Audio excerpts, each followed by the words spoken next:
And that's the memo. Now for the top story tonight reaction. With us in our New York City of the purveyor, BernardGoldberg.com, Mr. Goldberg. All right, I'm going to let you go. Sometimes we agree, sometimes we disagree on this. Your take on the media, I agree with every syllable you said. And the central point is that you made the allegation that the media's coverage, the nature of that coverage, was corrupting the news business. Those were your words. Right. Eric Wemple of the Washington Post said that was nonsense. He's wrong. He's dead wrong. When an anchorman, and an anchorman in TV, as we know, it's a different class of journalist.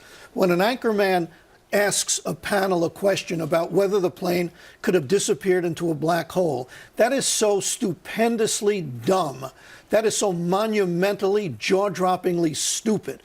There are black holes in outer space, not here. That person doesn't simply embarrass himself, he embarrasses his entire network. When a retired general goes on this network and talks about how he has sources who tells him the plane is in Pakistan or eastern Iran and it'll probably be used as a weapon to attack the United States or an aircraft carrier or Israel, that doesn't just embarrass him, that embarrasses, that speaks to the credibility, in my view, of the entire network. And one more thing. When you go out on CNN and put up a banner that says breaking news, and when you go on this channel, not you, but when they go on this channel and they say Fox News Alert, and the breaking news and the Fox News Alert is either old news, no news, or just more dumb speculation, well, the boy can cry wolf only so many times before people catch on. And I think this, in the long run, is a very bad thing for I think so too. Cable television, I think especially. but I think this is the epitome of what has been happening for years.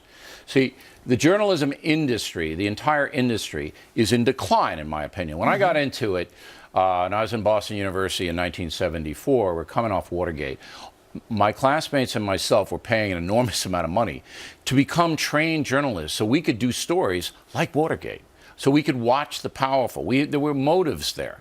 That's all gone now, all right? This is, and inevitably with the competition and the money being the way it is, I understand that. But when you just do anything, you'll do anything to get viewers. Right. That, you just can't. And that's why I spoke out so harshly about it. Now, let's take it a step further.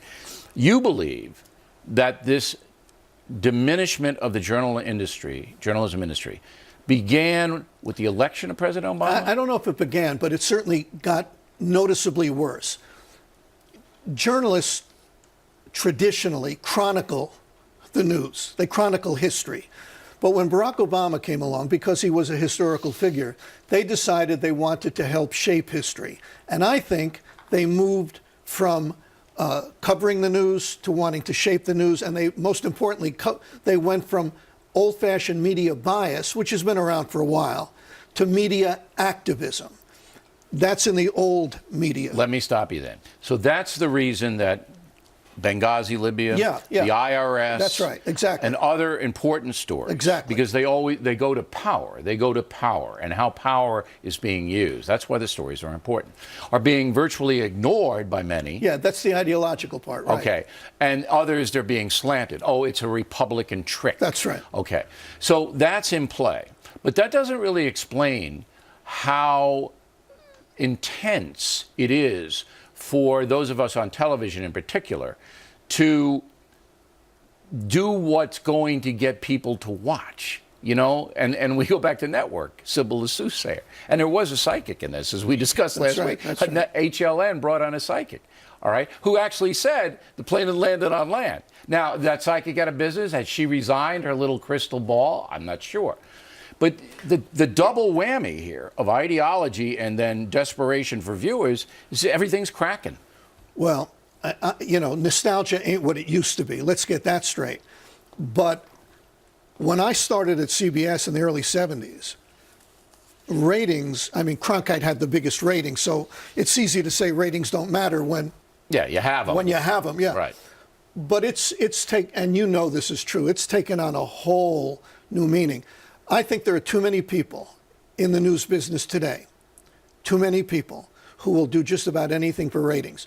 So if you can go out and hire a psychic to talk about a missing plane, or you have an anchorman who should be fired for suggesting that the plane may have gone into a black hole. No, but he didn't suggest it. He asked it as a couched question. with You a can't tweet. even ask. You can't even ask it Right. as a But question. I have to point this out, and you'll get the last word.